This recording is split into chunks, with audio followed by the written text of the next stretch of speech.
Good morning, children, and welcome back to the world of plants in your general science subject. We've studied all about seed germination. But like I said in the last video, plants reproduce by two ways.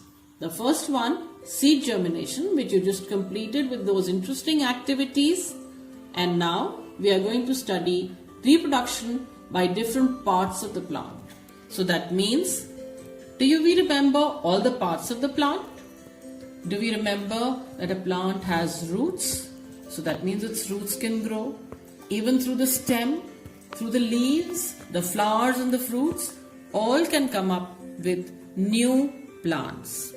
When we talk about reproduction by different parts of the plant, this is known as vegetative reproduction. Please write down this word, vegetative reproduction, and understand that the type of production in which a new plant arises from some other part of a plant without the involvement of seed.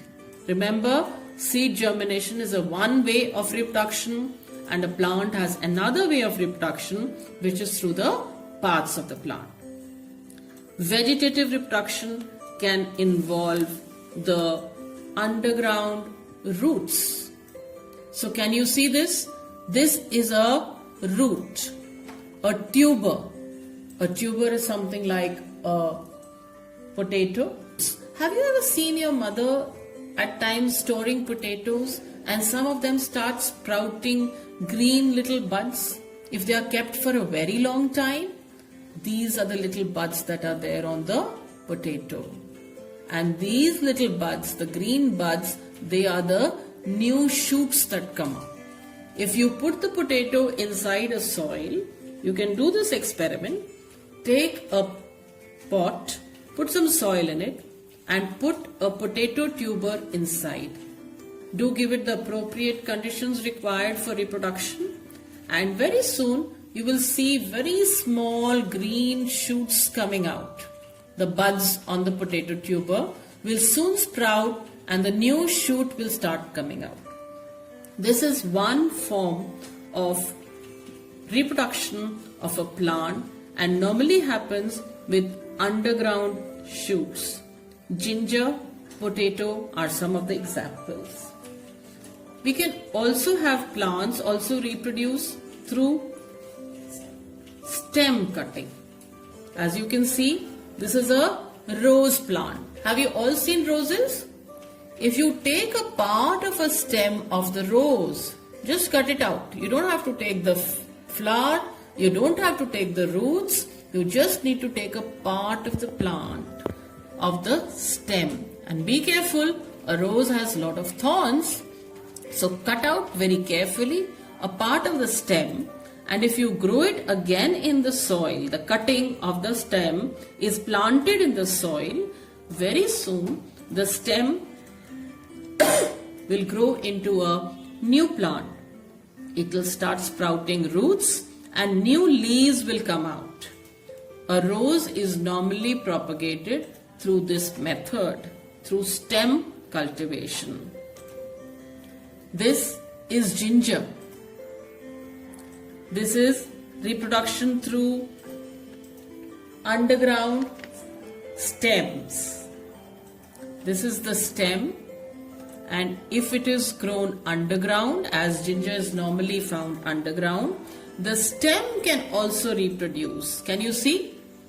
This is the new leaf coming out. Sweet potato, ginger are some of the examples. Reproduction also takes place through leaves. The leaf of the Bryophyllum plant can sprout new buds and new plants will come out of these leaves. So children, let's quickly recap. We had a new plant coming out from a root. As we said, potato. We had rose plants with stem cultivation. We had stem cultivation. We have a new plant coming out from the stem, and we also have the leaf of the Bryophyllum with coming out with new plants. Now, after learning of all this, you must write down two things. The two methods of reproduction in a plant, the different ways of vegetative reproduction. So, name the two methods of reproduction in plants. I hope you're writing down these questions. What are the different ways of vegetative reproduction? Read the chapter Plants from page number 18 to page number 20. There are diagrams given to you and you can understand this process once again. Once we are back in school, we'll be seeing how much of our learning do we retain. Good day, have a good time.